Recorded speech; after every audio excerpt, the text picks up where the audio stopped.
Friends देखो आज के एक नतून रेसिपि নিয়ে চলে এসেছি।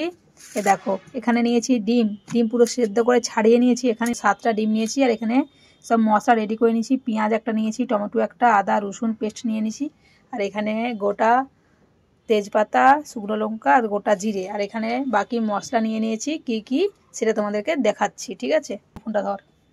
তার আগে মশলাটা রেডি করে নি, কি কি মশলাটা দেবো, ঠিক আছে? দেখে নাও। মশলাটা গুলিয়ে রেখে দেবো আগে থেকে। লঙ্কার গুঁড়ো 1 চামচ, হলদির গুঁড়ো, চিকেন মশলা, জিরে পাউডার 1 চামচ আর একটু কালারের জন্য কাশ্মীরি রেড চিলি পাউডার। জল দিয়ে দিচ্ছি, দিয়ে এটাকে গুলিয়ে রেখে দেব। মশলাটা রেডি করে নিলাম। চলো এই যে মশলা রেডি, এই যে এখানে এটা রেডি। এবারে বাড়ি ডিমটা কাটার, ডিমটাকে আমি কেটে নেব।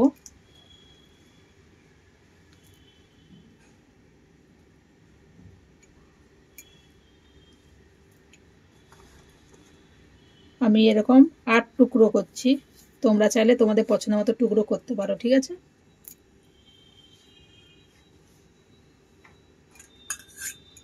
টুকরো করে নিয়ে ফিরে আসছি। ফ্রেন্ডস সব দেখো টুকরো করে নিয়েছি। প্রথমে আমি কুসুম সাথে 8 পিস করেছিলাম, কিন্তু পরে কুসুমগুলোকে দেখো আলাদা করে দিয়েছি, কেন কুসুমগুলো তো জলদি গলে যাবে, তার জন্য ওই জন্য কুসুমগুলোকে আলাদা বের করে নিয়েছি।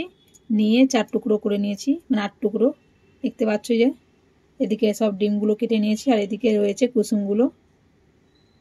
তোমরা চাইলে রেসিপিটা বিনা ভেজেও করতে পারো, কিন্তু আজকে আমি ভেজে বানাবো। তোমরা চাইলে নাও ভাজতে পারো, কিন্তু আজকে আমি ভেজে নেব হালকা করে ডিমটাকে। বেশি ভাজলে শক্ত হয়ে যাবে। হাতটা ধুয়ে আসছি। তেল দিয়ে দিচ্ছি, কড়াই গরম হয়ে গিয়েছে। তেলে অল্প হলদি দিয়ে দিচ্ছি ডিমটা ভাজার জন্য, কালারটা ভালো আসবে বলে। এবার ডিমের টুকরোটা দিয়ে দিচ্ছি, টুকরো করে রাখাগুলো। হালকা ভাজবো, কিন্তু বেশি ভাজবো না। তোমরা চাইলে একটু ছোট টুকরো করতে পারো, বড় টুকরোও করতে পারো। আমি তো 8 পিস করেছি। ও থাক না, কিছু হবে না। এবার ফ্রেন্ডস এরকম ভেজেছি যে ফেনা ফেনা হয়ে গেছে, আর বেশি ভাজবো না, শক্ত হয়ে যাবে। নামিয়ে নিচ্ছি, সেই ডিমের কুসুমের সাইডে নামিয়ে নিচ্ছি। কুসুম দিলে আরো ফেনা হয়ে যায় তেলটা। অল্প তেল আছে, ওতে কুসুমটাকেও হালকা দিয়ে দিচ্ছি, ভেজে নেবো।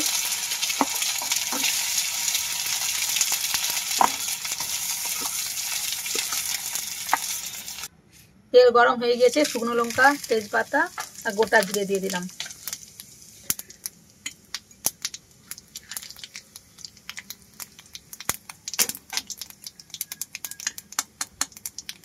এবার দিয়ে দিচ্ছি পেঁয়াজ কুচি।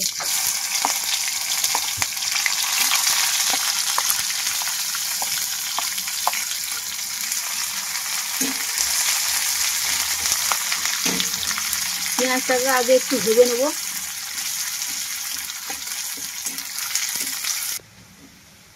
পেঁয়াজটা ভাজা হয়ে গিয়েছে, সাইড করে দিচ্ছি একটু। এবার দেবো রসুন পেস্ট। 1 চামচ রসুন পেস্ট।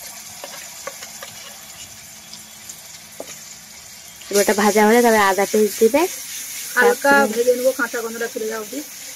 তারপরে আদা পেস্ট দিয়ে ভাজবে, তারপরে দুটোকে মিক্স করে দেবে। हमको भी आता है।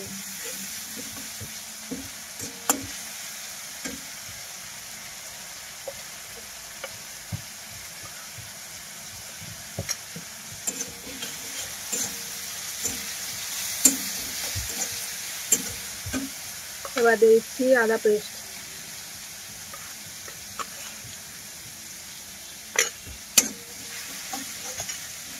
ভালো করে মশলাটাকে একটু ভেজে নেবো আগে।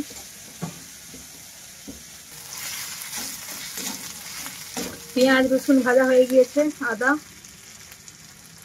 আদা পেঁয়াজ রসুন ভাজা হয়ে গিয়েছে। দিচ্ছি টমেটো। এবার দেবো নুন। ডিমেও কিন্তু নুন দেওয়া নেই, তার জন্য পরিমাণ মতন দেখে তোমরা নুনটা দেবে, পরে লাগলে চেক করে আবার দেওয়া হবে। টমেটোটা সফট হয়ে আসলে তারপরে বাকি মশলা দিয়ে দেবো।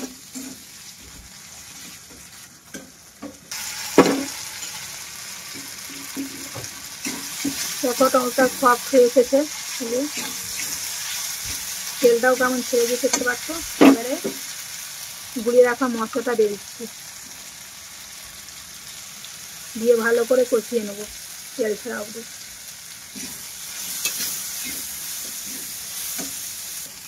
বাটিটা দিয়ে একটু জল দিয়ে দিলাম।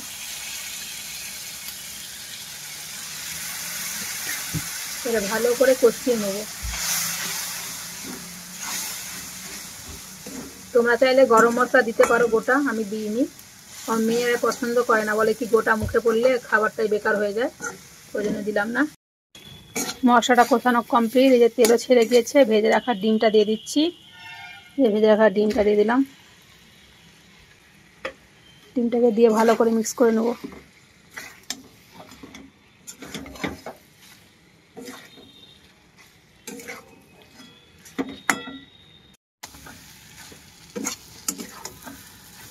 মশলার সাথে ডিমটাকে ভালো করে মিক্স করে নিয়েছি। যেহেতু কুসুমটা পুরো ঘেঁটে যাবে এই রেসিপিটাতে, তো মশলাটা একটু বেশি লাগবে, গ্রেভিটা একটু বেশি লাগবে দেখতে। রুটি পরোটার সাথে এটা অনেক টেস্টি লাগবে। এবার যে যেমন ঝোল খাবে সে সেরকম ঝোল দেবো। আমাদের একটু গ্রেভি হালকা রাখবো, বেশি ঝোলও করবো না।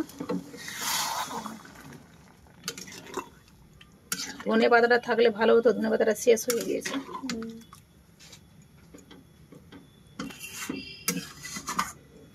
ফুটে গেলেই হয়ে যাবে এটা।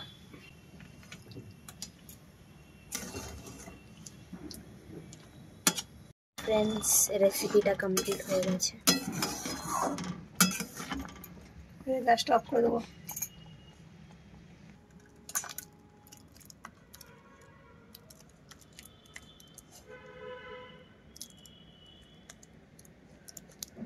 তো ফ্রেন্ডস, কমপ্লিট ডিমের কারি। দেখে কি সুন্দর লাগছে, যেন পনির মনে হচ্ছে। ফ্রেন্ডস, আজকের রেসিপিটা তোমাদের কেমন লাগলো অবশ্যই কমেন্টে জানিও। ভালো লেগে থাকলে একটা লাইক করে দিও, আর তোমরা বাড়িতে অবশ্যই বানিয়ে খেয়ে দেখো, খেয়ে আমাকে কমেন্টে জানিও কেমন হয়েছে।